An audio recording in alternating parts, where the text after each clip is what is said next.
Buenos días queridos suscriptores, para más relatos como este, denle like y comparte. Sin más, comenzamos. Crecí en un pueblo metido en la sierra de Chiapas, en la franja donde el monte corta la neblina cada tarde y el agua baja con fuerza por las veredas. Las calles principales eran de tierra apisonada, oscuras cuando se nublaba temprano. Las casas tenían paredes de tabla y techos de lámina sujetados con piedras. En los patios crecían cafetos viejos que daban sombra a los gallineros y a los lavaderos de cemento. Durante la temporada de lluvias el río se ensanchaba, comía orillas y dejaba troncos atascados en la curva de la capilla. Por las tardes, la neblina bajaba como una sábana espesa y dejaba las lámparas del alumbrado, envueltas en halos pequeños. Yo me acostumbré a ese clima desde niño, el olor a leña, el zumbido de los insectos y esa sensación de vivir en un pueblo. La vida seguía un orden sencillo, en la iglesia se hacían rezos cada martes, los domingos se organizaban loterías en el atrio y los niños corríamos alrededor de la campana. Las fiestas patronales juntaban a los de los caseríos cercanos, las mujeres vendían atole de granillo, tamales de bola, los hombres se quedaban a platicar frente a la cancha. En época de corte, las manos se teñían de rojo del fruto maduro del café y las uñas olían a pulpa fermentada. Los perros dormían bajo los techos, y las gallinas rascaban la tierra húmeda. Todo era rutinario y conocido hasta que empezaron los rumores. Primero se habló de gallinas aparecidas sin cabeza detrás de los galpones, unos dijeron que eran coyotes que bajaban hambrientos, otros culparon a un tigrillo. Se revisaron cercas, se reforzaron puertas, se dejaron braseros encendidos cerca del gallinero para espantar animales. A los pocos días varios animales amanecieron enfermos, borregos con las patas flojas, un burro tumbado junto al bebedero, 2 perros con mirada perdida que no quisieron probar comida. Las mujeres empezaron a comentar en el lavadero, que los niños amanecían con moretones en los brazos y pequeños puntos en la piel, como si una mano hubiera apretado con fuerza durante la noche. Yo escuché esas conversaciones mientras cargaba cubetas de agua, nadie afirmaba nada en firme, pero todos repetían que había visitas en los techos, cuando la neblina bajaba más pesada. En la tercera semana ocurrió lo de la casa de don Anselmo. Él vivía frente a un ceibo enorme, cuyos brazos cruzaban la calle. Esa noche la lluvia pegó contra las láminas y el viento hacía sonar las cuerdas de tender. Al amanecer, contó que se despertó con pasos sobre su techo, primero un trote ligero, luego un arrastre pausado que raspaba. Dijo que agarró la lámpara y salió al patio, miró hacia el ceibo y vio una figura de mujer encorvada, pegada a una rama alta. El cabello le colgaba en mechas largas que se movían aunque el aire estuviera quieto, y no pudo explicar cómo estaba ahí sin caerse. Al día siguiente, varios fuimos a ver el árbol, la corteza tenía rayones profundos, como de uñas, y un mechón oscuro quedó atorado en una horqueta. Las mujeres mayores dijeron que no tocáramos nada, que era señal de brujas. Un vecino aseguró que por la madrugada escuchó un chillido agudo que bajó desde la copa del árbol y que los perros se metieron debajo del fogón con las patas temblorosas. Ese mismo día comenzaron las precauciones en serio. Mi madre colgó un espejo pequeño detrás de la puerta de entrada y otro en la ventana de la cocina. Dijo que su abuela le enseñó a ponerlos así, para que reflejaran a quien buscara entrar con malas intenciones. Mi padre clavó una cruceta de palma bendita encima del marco y aseguró las láminas con más piedras. Nos indicó que cerráramos temprano y que no saliéramos a asomarnos si escuchábamos ruidos. Las vecinas encendieron veladoras blancas frente a los portones y pusieron sal en las esquinas de los patios. Algunos hombres guardaron machetes junto a las camas y otros colgaron listones rojos en los gallineros, tradición vieja que muchos consideraban simple costumbre hasta entonces. Las noches se cargaron de tensión, yo dormía ligero, atento a cada golpe de agua en el techo. Los perros empezaron a ladrar hacia el monte sin ladridos de aviso, un ladrar ronco que duraba minutos enteros. Varias veces escuché carreras sobre la calle, pasos que se detenían frente al portón y continuaban hacia la capilla. Los gallos cantaban a destiempo, el humo de la cocina se quedaba bajo el techo por la humedad y yo reconocía el peso del aire antes de que dieran las 11. En esas horas, cuando la neblina llenaba el patio como una bruma espesa, los sonidos del monte llegaban apagados, el croar profundo de los sapos en el arroyo, el aleteo de las gallinas que parecían sobresaltarse en sueños, y un chasquido seco de rama que no tenía explicación. La gente empezó a organizar rondas, mi padre salió 2 noches con una lámpara de mano. Volvió con la camisa pegada al cuerpo por la lluvia, dijo que vio sombras pasar de un árbol a otro, con una ligereza que no parecía humana. En la milpa de los Morales, encontraron surcos aplastados, como si algo pesado hubiera caído y se hubiera arrastrado hacia el arroyo, pero nadie quiso seguir ese rastro. La capilla permanecía abierta hasta tarde y el sacristán tocaba la campana a medianoche. Ese sonido se escuchaba como un aviso, un llamado a mantenernos dentro.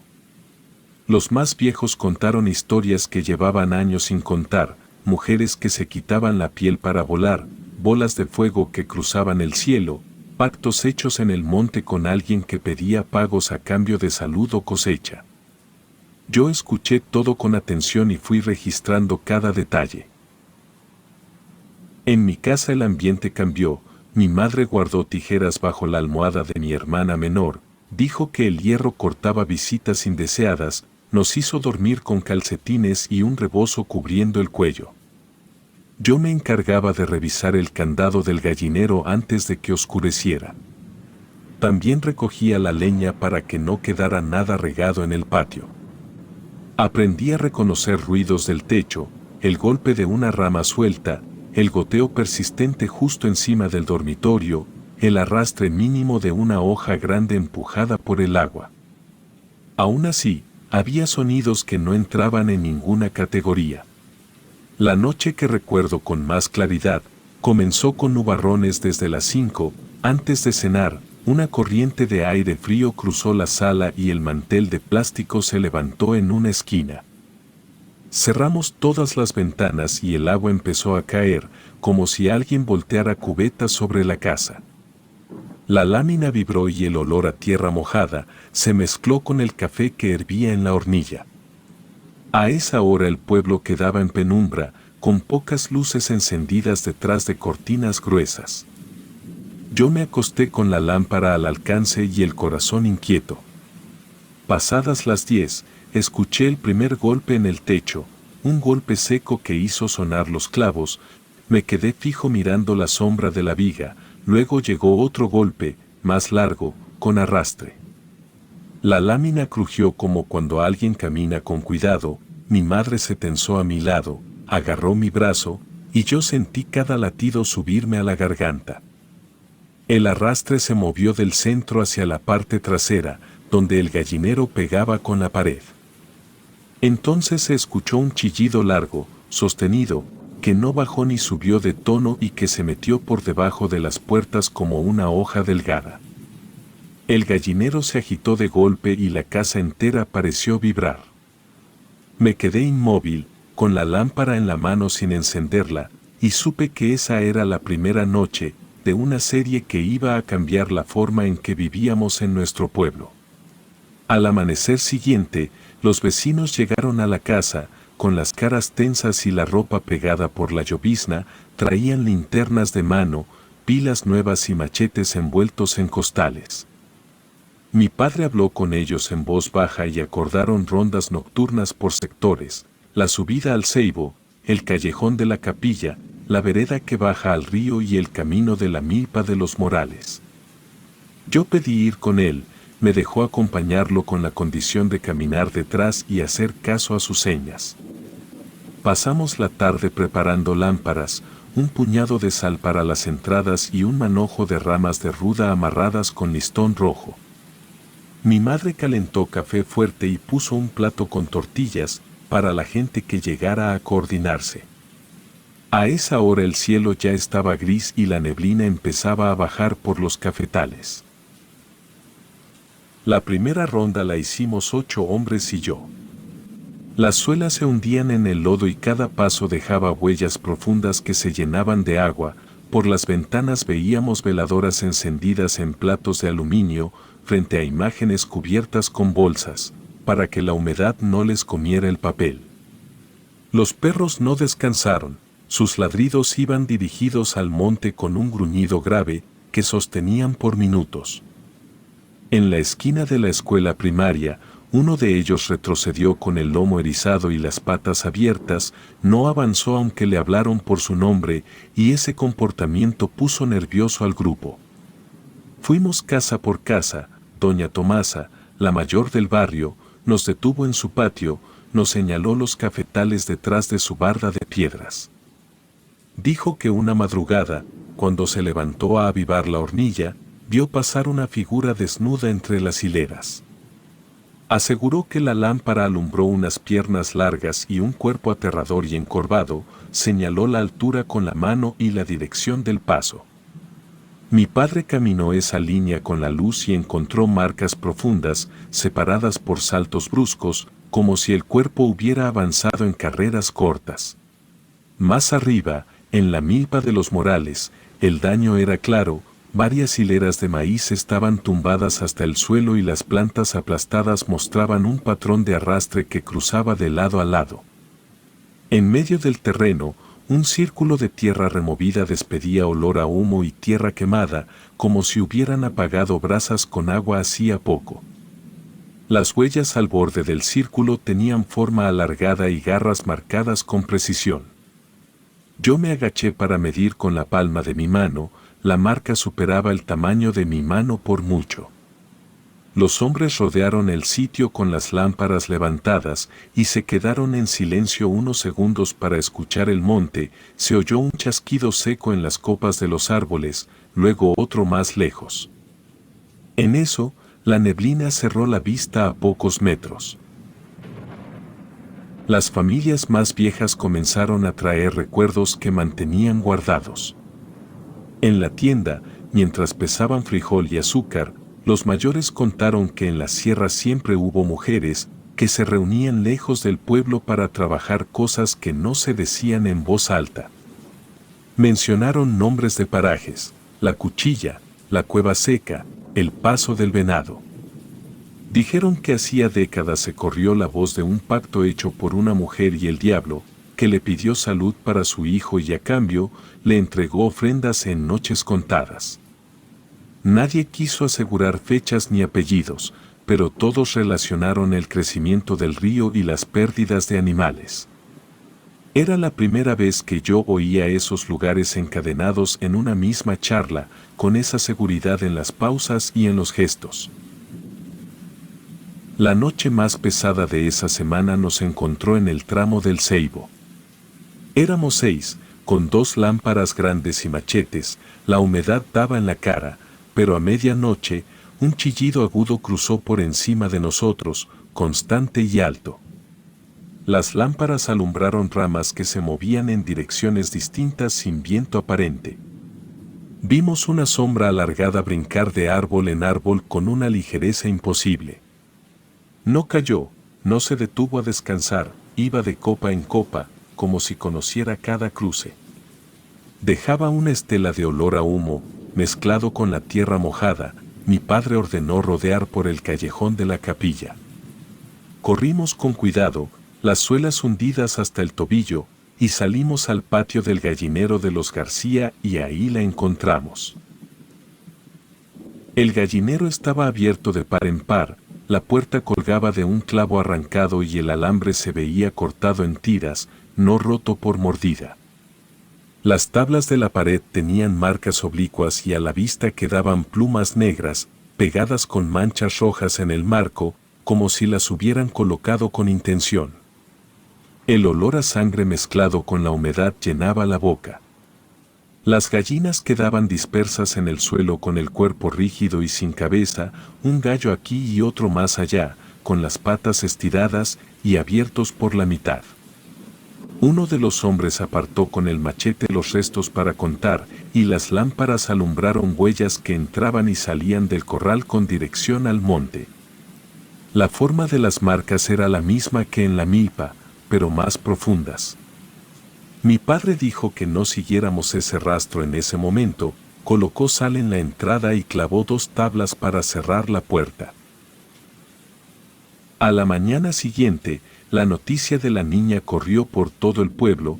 La familia vive junto al arroyo, detrás del taller. La madre nos dejó pasar. La niña estaba en la cama con un trapo húmedo en la frente, tenía marcas moradas en el cuello, 5 puntos que se ajustaban al tamaño de una mano. Tenía sueño todo el tiempo, como si hubiera corrido mucho. El padre decidió llevarla con don Mateo, curandero conocido en los caseríos de arriba. Yo pedí permiso para ir, me dijeron que sí. Caminamos por la vereda con el cielo bajo y un frío que entraba por el pecho. Don Mateo los recibió en un cuarto de paredes de tabla con un altar sencillo y frascos de vidrio en una repisa. Abrió un morral y sacó ramas de albahaca, ruda, romero y hojas de guayabo. Puso a hervir agua en una olla ennegrecida y echó las hierbas con un puño de sal gruesa. El olor llenó el cuarto y la ayudó a respirar. El curandero preparó también un trago amargo en una botella pequeña. Dijo que la niña debía tomar 3 sorbos y dormir. Tomó un huevo fresco, lo pasó por el cuello y por los brazos, mientras murmuraba rezos en tzotzil con un ritmo que levantaba la piel. Encendió copal en una cazuela y movió el humo alrededor de la cama con un movimiento firme de mano. Depositó sobre la mesa la cáscara del huevo roto en un vaso de vidrio y mostró una mancha oscura en el fondo, compacta, que parecía cuajar. Habló sin adornos, aseguró que el pueblo había quedado marcado, dijo que las brujas se movían con permiso, porque alguien rompió un pacto antiguo. Pidió barrer entradas con sal, poner tijeras abiertas bajo las camas y no dejar ropa de niños tendida durante la noche. Ordenó campanas a medianoche durante 9 días y velas blancas en las puertas. A partir de ese día nadie durmió por completo. Las campanas de la iglesia sonaron al filo de las 12, un tañido parejo que marcaba el inicio de la vigilia. Las rondas se reforzaron con más hombres y las lámparas se repartieron por sectores. En las ventanas aparecieron más veladoras y espejos. Las cocinas se quedaron con braseros vivos hasta la madrugada. Las conversaciones ya no se quedaban en rumores, eran listas de sitios, horas y señales. Cada familia tomó su medida. En mi casa, mi madre cambió el agua bendita de un vaso, que mantuvo en el marco de la puerta, y cosió listones rojos en las bolsas donde dormían los niños. Yo volví a salir con mi padre y sentí que la vereda, el ceibo y el gallinero formaban un mismo dibujo, que alguien había trazado sobre el pueblo con una intención clara. Esa noche caminamos más despacio, atentos a cualquier crujido, y entendí que el miedo ya no estaba en la cabeza de la gente, estaba en los pasos, en las manos, en la forma de agarrar la lámpara y de medir la distancia hasta la puerta más cercana. La decisión se tomó al atardecer, cuando la campana marcó las 6 y el cielo quedó de un gris parejo. Los hombres se reunieron en la cancha y trazaron el plan con el mapa de siempre: la subida al ceibo, la vereda del río, el callejón de la capilla y la salida hacia las milpas.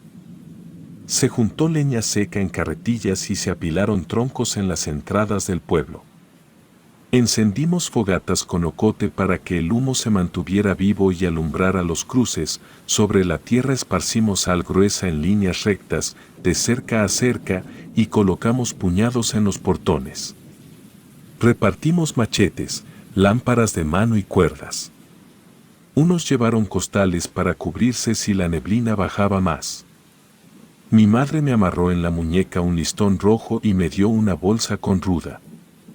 Me pidió que guardara la lámpara contra el pecho cuando oyera los chillidos, Yo asentí y me coloqué detrás de mi padre.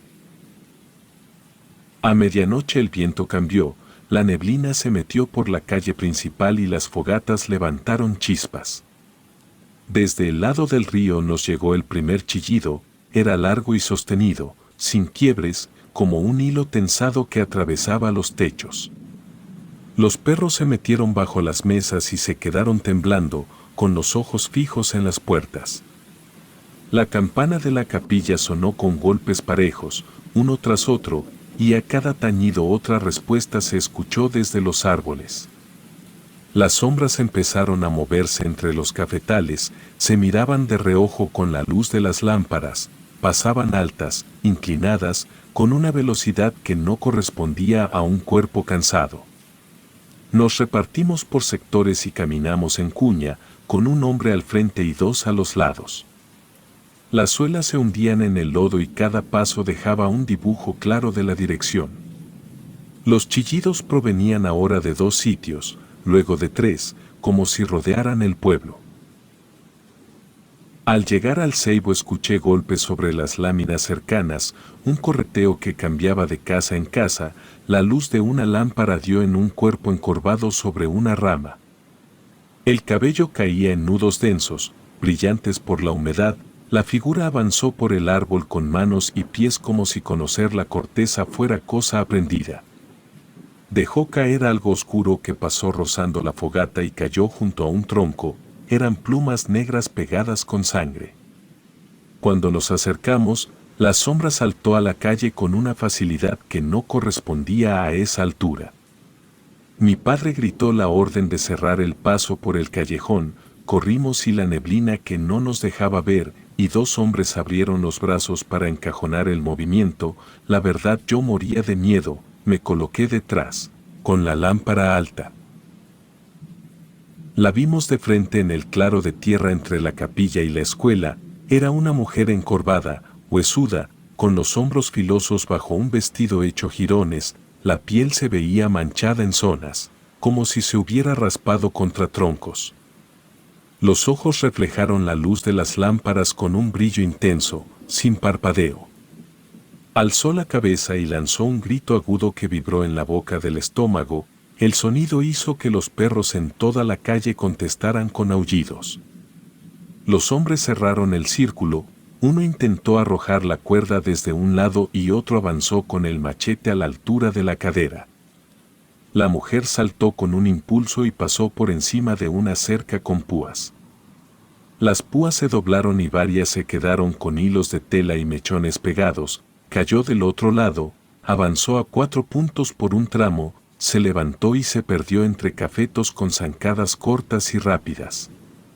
Corrimos en su dirección y nos frenó el borde del barranco que da al arroyo. Revisamos la cerca, en la punta de alambre quedaban pelos oscuros pegados con sangre, la lámina de la barda inmediata tenía marcas que cruzaban de arriba a abajo, la neblina se aclaró un segundo y dejó ver el camino en diagonales de lodo. Ahí se marcaban las huellas profundas que ya conocíamos, alternadas con otros pasos más pequeños que parecían de alguien descalzo.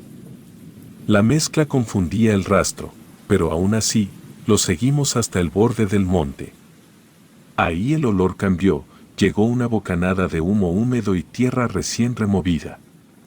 Las lámparas tomaron el color del copal que flotaba bajo los árboles.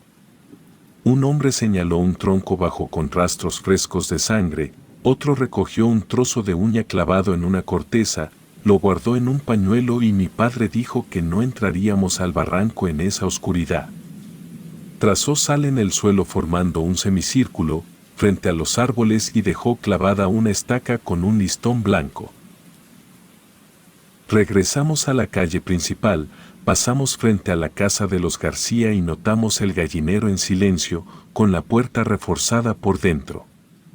Más adelante, en la esquina de la tienda, 2 fogatas seguían encendidas y un grupo vigilaba en silencio con los ojos rojos por el humo. A las 4 se calmó el aire. El último chillido se escuchó desde la dirección del río, ya más lejano, como si se internara en el monte. Entonces la campana dejó de sonar, La noche se quedó quieta por primera vez en horas. Solo el goteo en las láminas y el chasquido de las brasas se oían cerca. A esa hora el cansancio cayó sobre todos. Mi padre nos llevó a casa, dormimos con los machetes apoyados junto a la cama y la lámpara entre las cobijas. Al amanecer salimos a revisar, y el camino a la vereda mostró manchas de sangre intermitentes, pequeñas y espesas, que se secaron sobre charcos de lodo. En los arbustos, a la altura de la cadera, aparecieron varios mechones de cabello pegados a las espinas. En una horqueta del ceibo quedó atrapada una tira de tela húmeda, con consistencia de piel vieja. En la puerta de un gallinero que no estaba en el mapa de rondas, encontramos plumas pegadas con un patrón en cruz, como una marca. La gente fue llegando y mirando en silencio. Nadie discutió las pruebas y un grupo llevó lo encontrado con don Mateo.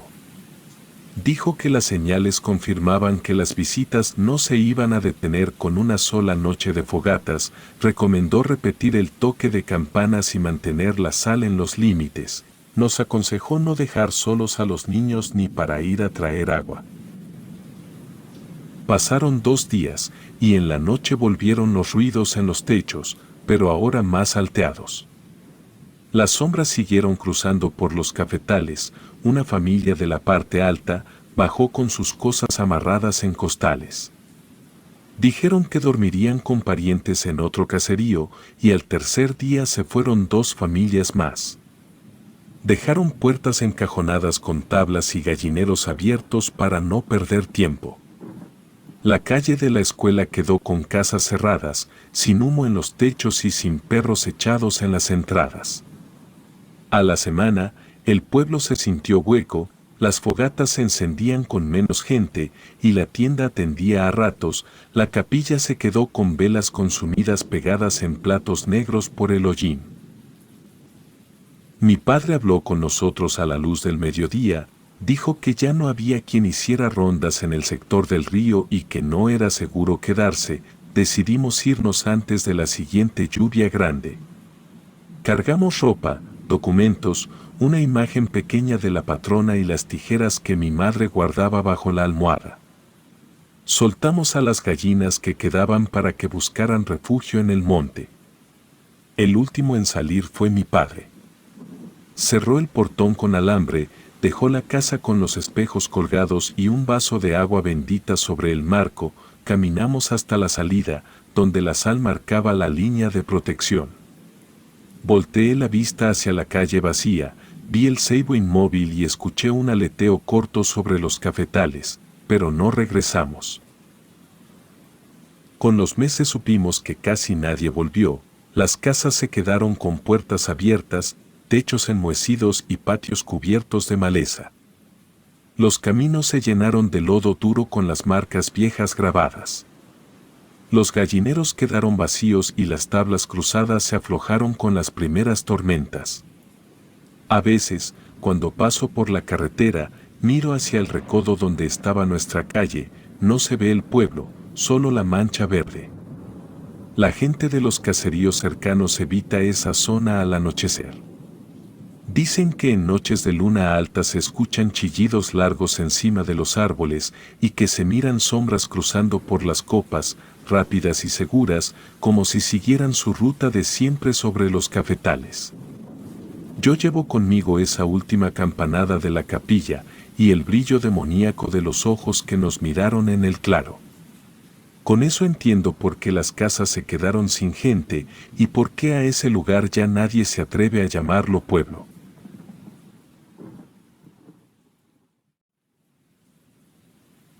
Crecí dentro del uniforme, pasé años con la espalda endurecida por el peso del chaleco, el fusil rozando el antebrazo, la lengua siempre con gusto a metal por el polvo de los caminos. Me destacaron en una región de montaña, donde los pinos cubren las laderas y el viento baja cargado de resina. Los caseríos se reparten en pendientes irregulares, casas de lámina o madera, gallineros cercados con malla, perros flacos que reconocen pasos antes que rostros. Llegamos a ese lugar a mitad de un año seco, El aire se partía al mediodía, pero al atardecer el frío bajaba con prisa y los cerros se cerraban como una mordida. En el pueblo se repetía una historia sobre una mujer que subía y bajaba por las veredas cuando el sol se escondía detrás de los pinos. Le decían bruja con una seriedad que me llamó la atención desde el primer día. Aprendí a reconocer la forma en que la gente evita un tema. En la tienda, el tendero contaba monedas con calma exagerada cuando alguien mencionaba animales perdidos en los linderos. La señora que vendía pan movía la charola a otro lado y decía que el maíz venía flojo ese año. Los hombres que bebían al fondo de la cantina hablaban de cosechas o de caminos derrumbados, pero la conversación se cortaba cuando un viento corto hacía vibrar las láminas. Nadie decía su nombre, repetían que ahí arriba vivía una mujer con dedos muy largos, uñas que podían rasgar tu piel y dientes enormes, como si fueran colmillos. Escuché esas frases en distintas bocas y con el mismo tono, no lo tomé como chisme, pues había cansancio en esas voces, como si el relato cargara con años. Durante los primeros días, hicimos recorridos por veredas con tierra suelta, pasábamos junto a troncos ennegrecidos por fogatas viejas y cercas mal reparadas con alambre oxidado. En el cañón, el viento se estrellaba contra una pared de roca y regresaba con olor a agua estancada. Yo iba atento al terreno, a marcas de llanta, a huellas frescas de bota. Aún así, me llegaban frases sueltas cuando cruzábamos por el centro del pueblo, que una mujer arrancó un guajolote del patio y lo cargó del cuello sin prisa, que un niño la vio en cuclillas comiendo hojas brillosas en la orilla del arroyo, que su sombra se estiraba de forma rara cuando la luna subía limpia. Empecé a guardar esas frases como marcas en el mapa. El primer avistamiento fue en la ladera que todos llaman la silla. Por la forma de dos lomos que se unen en un hueco, subía con la respiración controlada, botas clavadas en tierra suelta, y me detuve a limpiar el sudor con la manga. A mi derecha se abría un barranco, donde el eco de los insectos se mezclaba con el chasquido de ramas secas. La vi parada al filo, encorvada, con el rebozo pegado al cuerpo por una racha de viento que levantó polvo, los dedos asomaban del tejido como ramas, eran demasiado largos, no era una idea. Se veían largos y duros, con uñas curvas, gruesas, de un color entre amarillo y tierra. Las piernas se le marcaban bajo la tela como maderos flacos, la piel tenía manchas oscuras en los extremos, sobre todo en las espinillas, y un brillo opaco en las rodillas que recordaba cuero reseco. El viento me trajo un olor a hojas molidas y a piedra húmeda. Ella giró apenas el rostro, era algo horrible y alcancé a distinguir una mirada sin brillo, amarilla en el borde, como si el ojo tuviera una luz ajena atrapada en el iris. Me escondí detrás de un pino, con el corazón sobre el esternón, no por miedo sino por una atención que me creció de golpe, medí la distancia, evalué rutas de salida y repasé el peso de mi equipo. Luego regresé la vista a la ladera, caminaba con pasos cortos, metiendo la punta del pie en la tierra antes de apoyar el talón. Las manos no colgaban sueltas, se mantenían adelantadas, dedos separados, uñas listas para abrirse camino entre las ramas. Una bandada de chanates se levantó y cruzó sobre ella, pero ella no reaccionó y siguió con el mismo ritmo. Al llegar a un tramo de piedras sueltas, se agachó y tomó un pedazo de madera húmeda. La levantó solo con la mano derecha, la pieza estaba saturada de agua y pesaba, pero aún así la movió como si fuera corcho. Esto bastó para activar una curiosidad que en campaña suele salir cara. Recorrí la cornisa desde arriba, calculé su ruta y busqué un punto desde el cual mantenerla a la vista sin exponerme. En la bajada mis botas soltaron grava y escuché cómo rebotaba contra piedras más grandes. Ella se detuvo un segundo, levantó la cabeza y olfateó, como una cabra que mide el aire. No volteó hacia mí, solo siguió, y el rebozo se movía en ondas, y a cada ráfaga las uñas asomaban un poco más, casi del largo de dedos enteros. Pensé en historias de animales cazados sin arma, de puercos con el cuello abierto, en un corral sin huellas de cuchillo. Emparejé esa idea con la fuerza que le vi en la mano, y todo comenzó a ajustar piezas. Esa tarde el cielo cambió de azul quemado a un gris pálido en pocos minutos. Una nube se asentó sobre la punta del cerro, y la sombra bajó por la ladera como una cortina. La perdí de vista al cruzar un pliegue del terreno, apuré la marcha, y en el siguiente claro la vi de nuevo, parada junto a una neblina que crece torcida. Tenía la espalda más recta, el rebozo caía hasta el barro y dejaba ver pies muy delgados, dedos separados, uñas oscuras que superaban el borde del dedo, como si hubieran crecido sin freno. Respiraba con la boca entreabierta, ahora se le notaban dientes cortos, gastados en las puntas, con un tono parduzco. Me quedó la impresión de masticación constante, de raíz dura de corteza. Dio un paso hacia la maleza y se escurrió entre troncos, como si el cuerpo se adelgazara para pasar. Regresé al destacamento con la vista llena de esa figura. La memoria trabaja con olores y texturas. Me quedó el olor a resina tibia mezclada con tierra húmeda y ese amarillo quieto en el ojo. En la noche escuché a los perros del pueblo ladrar hacia el cerro en orden, como si un punto caminara y fuera encendiendo respuestas a su paso. Uno arrancaba en el borde norte, luego otro en la casa de la maestra, luego dos más en el corral del señor que vende leña. Dibujé ese avance sobre el mapa mental de la ladera y ubiqué un eje entre la silla y un arroyo que cruzamos a menudo. Me vi al día siguiente siguiendo ese eje. Las voces del pueblo se hicieron más precisas. Un hombre me aseguró que la vio con un chivo colgando de un brazo, que las patas le pegaban en la cadera y ella caminaba sin prisa. Una niña me dijo que su abuela la había mirado desde la ventana y que se le secó la leche a la vaca esa misma semana. Un pastor juró que encontró huellas con marcas de uñas abiertas en el barro. Nadie daba detalles de su cara más allá de los ojos y de un gesto de la boca que dejaba ver dientes afilados. Se repetía la idea de los dedos alargados. Un viejo describió las manos con un movimiento de pinza, índice y medio por delante, anular y meñique como ganchos que rematan. No eran palabras sueltas, eran dibujos mentales. La obsesión llegó sin anuncio. Me descubrí haciendo rutas que pasaban por la silla, aunque el destino no lo exigiera. Afiné el oído a los pájaros que se callan de golpe cuando una presencia cruza su zona. Observé madrigueras cerradas con terrones recientes. Al rozar ramas, me quedaba con pedacitos de corteza en los nudillos y pensaba en esas uñas. El cuerpo guarda las medidas de lo que representa peligro o atracción. A mí se me grabó la forma de su paso y el amarillo del ojo. Cada tarde pensaba en la ladera y en el filo del barranco. Me repetía que esa mujer no era una vieja perdida ni una sombra contada en la tienda.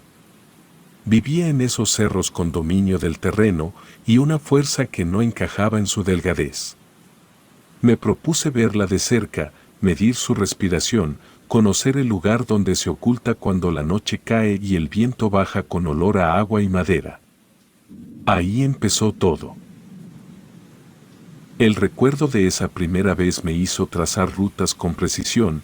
Revisé el mapa mental que había formado con cada recorrido y marqué puntos donde los perros se callaban, donde el aire traía olor a hojas secas y donde el suelo mostraba ramas quebradas. Empecé a salir solo bajo cualquier pretexto, llevando el fusil cruzado en la espalda y una cantimplora atada al cinturón. Caminaba sin hacer ruido, poniendo la bota en la orilla de las piedras y apartando ramas con cuidado de no quebrarlas. Había escuchado que ella vivía en una cueva en una cañada poco transitada. Pregunté disimuladamente a un carbonero que bajaba leña. Solo dijo que en esa zona los animales se ponían nerviosos y que las sombras no coincidían con las horas del día. No insistí, pero tomé su advertencia como señal. La primera vez que seguí esa pista, el monte estaba más cerrado que en otras partes, los árboles eran más altos y las ramas formaban una red sobre mi cabeza que apenas dejaba pasar el sol. El piso estaba cubierto de hojas húmedas y troncos podridos. El aire olía a agua estancada y a tierra recién removida. Encontré huellas pequeñas de venado, pero también marcas de algo más pesado, con los dedos abiertos y las uñas hundidas en el barro. Me incliné para medirlas, eran más largas que mi mano abierta, seguí avanzando, escuchando cada crujido, sintiendo que el ambiente se volvía más frío a cada paso. En algunos tramos, las ramas estaban arrancadas de raíz, como si algo hubiera pasado a la fuerza. Al llegar a una bajada pronunciada, vi cómo el arroyo cruzaba el monte, el agua corría lenta entre piedras negras con manchas brillantes como carbón mojado. Bajé con cautela, cuidando de no resbalar. El sonido del agua se mezclaba con el zumbido de insectos. Crucé el arroyo y vi un claro. Ahí estaba ella, sentada sobre una piedra plana, con el rebozo caído hasta la cintura, desenredando su cabello enmarañado con los dedos. Sus uñas eran gruesas, marrones y largas como cuchillas curvas. Sus brazos flacos se movían despacio, sin esfuerzo, el cabello le cubría casi todo el torso, pero se podía ver la piel grisácea de su cuello, marcada con manchas oscuras, su rostro parecía hundido. Los pómulos sobresalían y la boca estaba cerrada, dejando ver solo el borde de unos dientes afilados. Sus ojos eran lo que más impresionaba, reflejaban la luz tenue del bosque, brillaban como si guardaran un fuego apagado en el fondo. Me quedé quieto entre los arbustos, conteniendo la respiración. Su presencia no se sentía pesada, como contaban los hombres del pueblo, era lo contrario, todo a su alrededor parecía calmarse. Las aves no huían, un conejo pasó a pocos metros sin mirarla, el aire dejó de mover las hojas. Era como si el bosque entero reconociera que ella estaba ahí. Sentí una atracción que no tenía sentido, sabía que debía regresar, pero mis pies no obedecían. De pronto ella levantó la cabeza y giró lentamente hacia donde estaba yo. Sus ojos brillaron al atraparme entre los arbustos. Dijo mi nombre en voz baja, sin alzarla, lo pronunció perfecto, con la cadencia de alguien que me conocía desde antes, pero nadie en ese pueblo sabía cómo me llamaba, así que me quedé helado, incapaz de moverme. Ella no se levantó ni se mostró agresiva, volvió a peinarse, como si esperara que yo hiciera el primer movimiento. El miedo no me paralizó, fue otra cosa, una especie de respeto, una certeza de que estaba frente a alguien que no pertenecía a las reglas del mundo que conocía. Retrocedí lentamente, cuidando de no romper ramas, caminé de regreso con el pulso acelerado. Esa noche no pude dormir, pues cada vez que cerraba los ojos veía los suyos reflejando la luz y escuchaba su voz suave diciendo mi nombre. Regresé 2 días después, sin avisar a nadie, fingiendo que iba a revisar una vereda, seguí el mismo camino, atento a las marcas del suelo, llegué al claro y la vi otra vez, esta vez de pie, recogiendo ramas secas. Caminaba sin hacer ruido, como si flotara sobre las piedras, se agachaba y sus dedos parecían garras que cortaban ramas sin esfuerzo.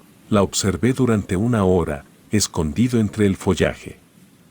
Cuando se agachó a beber del arroyo, vi que sus pies eran largos, con uñas igual de gruesas que las de sus manos, su silueta era delgada, los hombros huesudos, pero se movía con una fuerza tranquila. Comencé a ir seguido, no siempre la encontraba, pero cuando lo hacía me quedaba escondido viéndola por horas, nunca parecía notar mi presencia, o quizá lo sabía y simplemente no le importaba, y empecé a notar detalles que nadie había mencionado. Los animales no huían cuando ella estaba cerca, vi un venado cruzar el arroyo a menos de 2 metros de ella, una ardilla se subió a una rama que tocaba su hombro, el aire alrededor parecía más fresco. y el silencio del bosque se sentía natural, no tenso.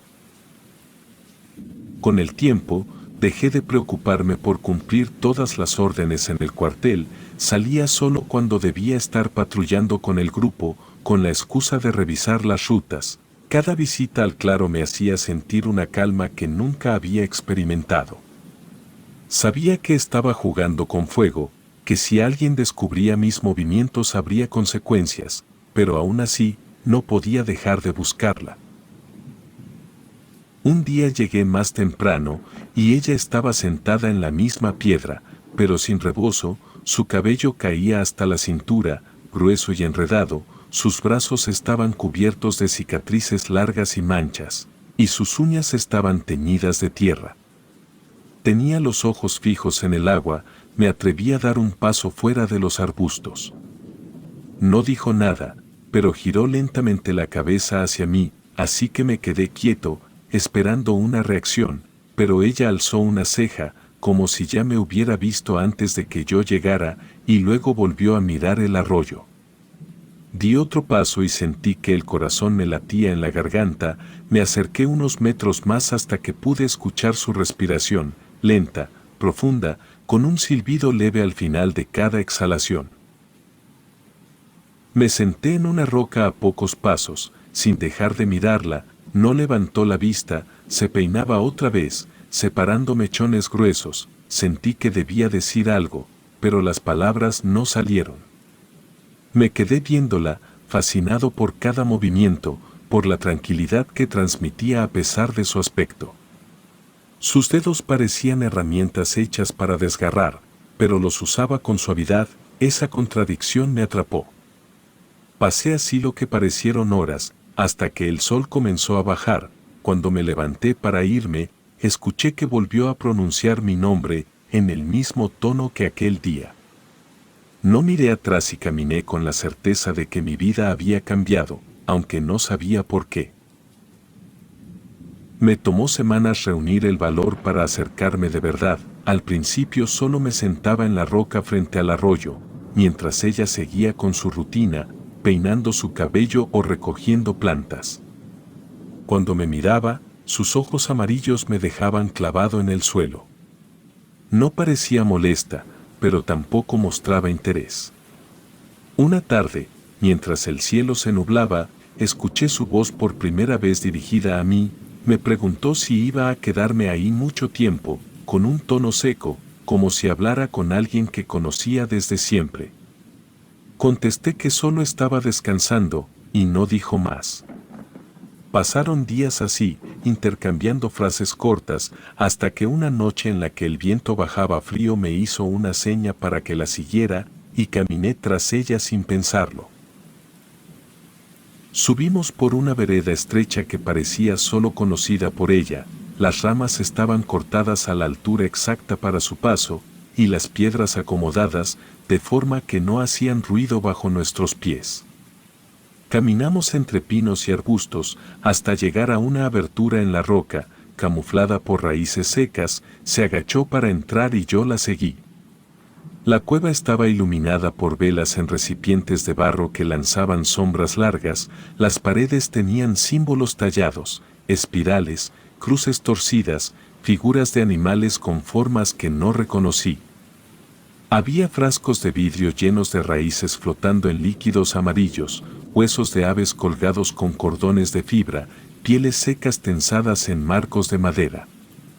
En el fondo, sobre una piedra plana, descansaba un cráneo humano pequeño, como de un niño, rodeado de flores secas. El aire tenía un olor fuerte a hierbas amargas y humo viejo. Sentí que debía estar alerta, que cualquier soldado en mi lugar habría puesto la mano en el fusil. Pero la sensación no era de peligro, era de calma. Ella se movía como si cada objeto tuviera un significado importante. Se sentó en un tapete hecho con piel de coyote y me indicó con la mano que me acercara. Me quedé de pie unos segundos, hasta que ella sonrió apenas, una mueca que dejó ver sus dientes largos y afilados. Me senté frente a ella, con la espalda contra una roca fría. No hablamos mucho esa primera noche, pero su presencia me tranquilizaba.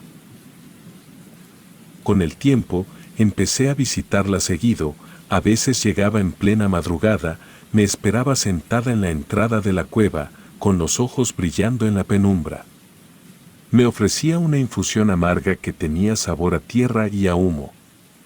Mientras bebía, ella me hablaba de la montaña como si respirara, como si fuera un ser vivo que conocía nuestros pasos, sabía que vereda se derrumbaría antes de que pasara. Podía decir cuándo llovería con solo oler el viento, me contó que conocía las enfermedades de la gente sin verlos, que los dolores se le presentaban en sueños y que muchas veces había curado niños a escondidas, porque los padres no querían que la vieran entrar a sus casas. Sus palabras eran pausadas, cargadas de seguridad, yo solo la escuchaba fascinado. Su aspecto nunca dejó de impactarme, sus uñas eran tan largas que parecía imposible que pudiera preparar infusiones o trabajar con las plantas que recolectaba. Pero la vi partir ramas finas con delicadeza y amarrar pequeños paquetes de hierbas con una precisión que ningún cirujano lograría. Su cabello cubría gran parte de su cuerpo y lo usaba como abrigo. Tenía venas rojas alrededor de los ojos y piel gris en las manos, con cicatrices que parecían mordidas. A pesar de todo, nunca sentí repulsión, había belleza en la forma en que se movía, en cómo su mirada parecía atravesarme y leer cosas que no había contado a nadie. Las conversaciones se volvieron más largas, me hablaba de los animales del bosque, de las madrigueras que había visitado cuando era niña, de los lobos que aún rondaban las cumbres más altas y de los pueblos viejos, que habían desaparecido cuando llegó la carretera. Nunca me preguntó por qué estaba ahí ni qué hacía en el ejército, era como si lo supiera todo sin que yo dijera nada. Comencé a dejar pasar órdenes simples, inventaba excusas para no salir con mi pelotón o para patrullar rutas distintas. Mis ausencias empezaron a notarse, pero me importaba poco. Los vecinos comenzaron a hacer comentarios, decían que me habían visto salir al monte de noche y regresar al amanecer con la ropa húmeda, algunos insinuaban que tenía una mujer escondida. Los soldados de mi unidad se burlaban, decían que seguro había encontrado una ranchera bonita y que por eso desaparecía en las madrugadas, pero nunca respondí. Guardaba mi secreto como un arma, me sentía protegido por ella de una forma que no podía explicar, sabía que si alguien descubría dónde estaba mi atención, la historia de esa mujer sería usada en su contra. Recuerdo una noche de luna llena, en la que me senté a su lado mientras ella trituraba hojas en un cuenco de barro, su cabello me rozaba el brazo y sentí que el olor a humo y tierra ya era parte de mí. Me habló de una tormenta que llegaría en 3 días. Describió el sonido que harían los árboles al caer, antes de que el viento soplara. Cuando la tormenta llegó exactamente como dijo, comprendí que su conocimiento iba más allá de lo que podía aprenderse con experiencia. Había algo en ella que no podía explicarse con lógica. Me di cuenta de que estaba enamorado. Una madrugada en que me quedé dormido sobre la piel de coyote, desperté con ella sentada junto a mí, mirándome en silencio. Sus dedos largos acariciaban una rama seca, no a mí, pero sentí que ese gesto contenía una ternura que nunca había recibido. No lo dije en voz alta, no hizo falta, y desde esa noche, cada vez que me adentraba en el monte, sentía que el bosque se abría para mí, que los animales guardaban silencio porque sabían quién me esperaba. Mis compañeros siguieron burlándose, decían que algún día me descubrirían con la novia oculta y me harían una fiesta de bromas, nunca sospecharon que la mujer que me tenía atrapado era la misma que todos temían. El pueblo la veía como una amenaza, pero para mí se había convertido en el único refugio verdadero. Mientras los demás bebían en la cantina o jugaban cartas en el cuartel, yo buscaba el camino oculto entre raíces que me llevaba a su cueva. No me importaban las consecuencias. En esas montañas, bajo la mirada amarilla de esa mujer que todos llamaban bruja, encontré una calma que no conocía desde antes de portar el uniforme. Las habladurías del pueblo comenzaron a crecer con fuerza. Decían que las gallinas desaparecían de los corrales y que algunos borregos amanecían degollados en los linderos. Los vecinos aseguraban que habían visto a una mujer delgada, caminando por los caminos de terracería, con manchas oscuras en la ropa que brillaban como sangre seca bajo el sol. Pronto las miradas se dirigieron hacia el monte, todos sabían quién vivía allá arriba, aunque nunca la habían nombrado. Las pláticas en la tienda cambiaron de tono, los hombres llevaban machetes cuando subían a cortar leña, y las mujeres ya no dejaban a sus hijos jugar en los arroyos. Yo escuchaba todo en silencio, pero mi cabeza ya cargaba imágenes que los demás desconocían. Una noche, mientras regresaba de la cueva, vi huesos frescos amontonados cerca de una roca, aún húmedos, eran de cabra, reconocí las pezuñas. Alrededor había ramas quebradas y marcas de garras sobre la tierra húmeda. Me quedé inmóvil, repasando cada detalle, sabía que esas pruebas no ayudaban a su reputación. Otro día, cuando el sol apenas se asomaba, la vi cargar un tronco tan grueso que a cualquiera le habrían hecho falta 2 hombres para moverlo. Ella lo levantó con una sola mano, apoyándolo en el hombro, caminaba sin esfuerzo, como si no pesara nada. La verdad, esa imagen me acompañó semanas enteras. Había también cosas que no podía explicar. Al caer la tarde, cuando las sombras de los pinos se alargaban, noté movimientos extraños en el claro donde nos encontrábamos. Las ramas se agitaban en direcciones contrarias al viento, y de reojo veía figuras bajas cruzar entre los arbustos. Si volteaba, no había nada, y ella no parecía sorprenderse, seguía preparando infusiones o recogiendo hierbas, ajena a lo que me erizaba la piel. A pesar de eso, nunca sentí peligro viniendo de ella, pero aún así me mantenía alerta, pero no por miedo a ella, sino por el ambiente que se formaba a su alrededor. Nuestra relación dejó de ser curiosidad y se convirtió en confianza. Aprendí a diferenciar plantas para detener hemorragias y aliviar fiebre. Ella me mostró cómo colocar vendajes con tiras de corteza y hojas frescas, cómo reconocer venenos naturales y contrarrestarlos. Una vez me llevó a una cueva más profunda, donde guardaba raíces secas y frascos con líquidos oscuros.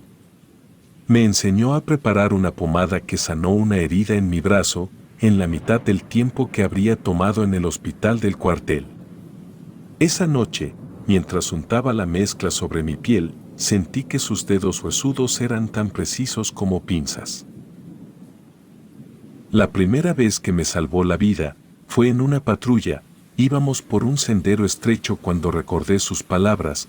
Me había dicho que no cruzara ese paso antes de la luna nueva, así que convencí a mis compañeros de tomar otro camino, con la excusa de que había visto huellas sospechosas. Esa noche nos enteramos de que un grupo armado había colocado una emboscada, justo en el sendero que evitamos. Nadie supo cómo lo supe, pero yo tenía clara la razón, y desde entonces, mis visitas nocturnas se hicieron más constantes. Mientras el pueblo reforzaba sus prejuicios, mi apego hacia ella crecía. Comencé a comprender que no era solo una mujer temida, sino alguien con un conocimiento que superaba cualquier lógica. Sabía leer el monte como si fuera un libro abierto, anticipaba movimientos humanos y naturales con precisión. A su lado aprendí más sobre sobrevivir en esas montañas que en todo mi entrenamiento militar. Los rumores sobre los animales muertos y las manchas de sangre aumentaban, pero yo veía a una persona que cuidaba su territorio, y lo defendía con las mismas reglas que la naturaleza imponía. Recuerdo una noche lluviosa, en la que ella me llevó al centro de un claro, para enseñarme a escuchar la montaña. Cerré los ojos y percibí el crujido de ramas lejanas, el goteo constante del agua en una roca hueca, y el ulular de un ave nocturna. Me dijo que el monte siempre hablaba, pero que la mayoría estaba sorda a su lenguaje. Sus palabras tenían un peso que me hizo comprender que no estaba frente a alguien común. Sus ojos amarillos brillaban más que nunca bajo la luz de los relámpagos. Me acerqué y por primera vez sentí su mano sobre mi rostro. Su piel era fría, áspera, pero ese toque me transmitió una calma que no había sentido, ni siquiera en los momentos más seguros de mi vida. El ambiente en el pueblo se volvió hostil, se organizaban grupos para vigilar el monte y algunos hablaban de prender fuego a ciertas zonas para ahuyentar lo que vivía ahí. Yo sabía que se referían a ella. Hice lo posible por desviar las sospechas, pero cada día era más difícil. Los vecinos me miraban raro, pues ya sabían que salía mucho al bosque, aunque no sabían exactamente a dónde. Mientras tanto, ella nunca mostró miedo. Decía que había vivido demasiado para preocuparse por el odio de quienes no entienden, y esa serenidad me hacía sentir protegido. Pasaron meses así, hasta que recibí la orden de trasladarme a otra región. La noticia me golpeó más que cualquier combate. Fui a buscarla para despedirme. La encontré en la entrada de su cueva, sentada sobre una piedra, descalza, con el cabello cayéndole como un manto oscuro. No hizo preguntas, solo me miró fijo, con esos ojos que parecían tener siglos de historias guardadas. Me acerqué y ella extendió su mano. La tomé y sentí que el frío de su piel se quedaba pegado a la mía. No hubo palabras, pasamos la noche sentados, escuchando los sonidos del bosque. La madrugada siguiente, antes de partir, la vi por última vez.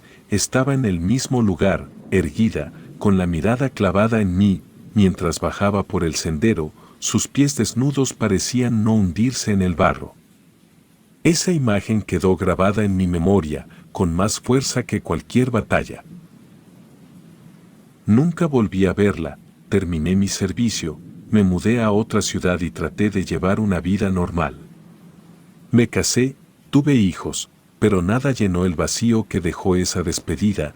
Cada noche sueño con sus ojos amarillos mirándome desde la oscuridad. A veces, al caminar solo por calles desiertas, siento una presencia detrás de mí. No es miedo, es la certeza de que ella sigue ahí, observándome desde el borde de cualquier sombra, protegiéndome en silencio, como lo hizo desde aquel primer día en que me llamó por mi nombre, sin que yo hubiera pronunciado palabra alguna. Relatos anónimos.